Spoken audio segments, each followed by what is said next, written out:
Assalamualaikum warahmatullahi wabarakatuh. Halo teman-teman, apa kabar semuanya? Sebelum masuk ke topik pembahasan, izinkan saya memperkenalkan anggota kelompok saya. Karena ada pepatah, tak kenal maka tak sayang. Yang pertama ada saya sendiri, Muhammad Alvin Febrian Pratama. Dan yang kedua ada kita panggil Muhammad Husen. Yang ketiga kita panggil ada Bima Kairanto. Dan yang keempat kita panggil ada Doni Abil Anggara Putra. Dan yang terakhir kita panggil ada Koiril Fikrianto. Itu semua adalah nama-nama kelompok 3 Prodi Informatika kelas C mata kuliah pengantar ilmu komputer. Halo teman-teman, yuk ikut sama aku buat belajar lebih dalam mengenai sejarah tentang komputer. Oke, sebelum itu perkenalkan, ini adalah anggota kelompok dari kelompok 3. Dan ini adalah penemu komputer pada abad 19.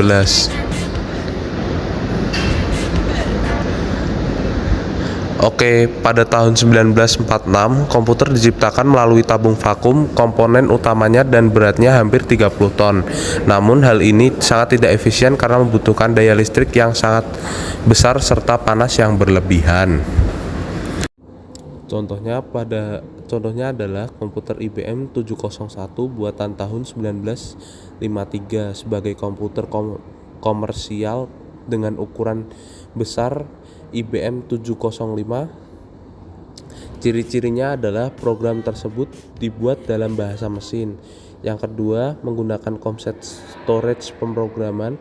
Yang ketiga, komponen yang digunakan komputer generasi pertama adalah tabung hampa udara. Ukuran fisiknya sungguh besar sehingga membutuhkan daya listrik yang cukup besar. Yang keempat, dapat disimpan pada magnetic tape generasi kedua atau generasi tensinator.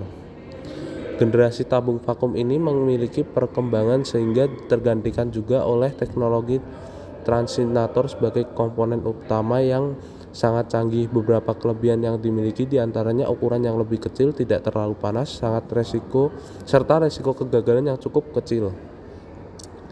Contohnya adalah komputer PDP-5 dan PDP-8 pada tahun 1963 sebagai komputer mini komersial pertama. Selain itu, ciri-cirinya yaitu yang pertama, kapasitas memori utamanya cukup besar. Yang kedua, komponen yang digunakan dalam generasi tensinator lebih kecil. Yang ketiga, memiliki kemampuan proses real time secara sharing time. Generasi ketiga, bentuk tensinator pada komputer ini diperkecil dan diletakkan pada IC bersamaan dengan beberapa resistor dan kapasitor. Kelebihan komputer generasi ini adalah kecepatan yang cukup efisien. Selain itu, komputer generasi ini merupakan komputer pertama kali menggunakan monitor serta keyboard. Contohnya adalah IBM S-30, Nova, CDC 3000, PDP-11, dan lain-lain.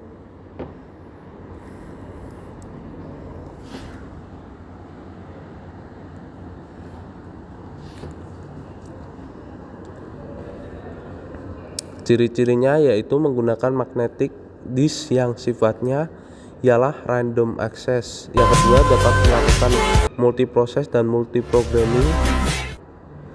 Generasi keempat, generasi mikro. Sejarah komputer serta perkembangannya selanjutnya memasuki masa mikroprosesor yang mana masih digunakan oleh beberapa masyarakat di Indonesia hingga saat ini. Seiring dengan berkembangnya waktu, para pakar mencoba untuk melengkapi apa yang belum ada, yaitu PC kompatibel. Dengan adanya generasi ini membuat istilah PC mulai bermunculan. Selain itu, perangkat yang mulai dikembangkan untuk digunakan. Ciri-ciri memakai Large Scale atau Integration (LSI) yang berasal dari pemadatan ribuan IC yang kemudian diubah menjadi chip. Yang kedua, memakai mikroprosesor. Generasi kelima, generasi AI.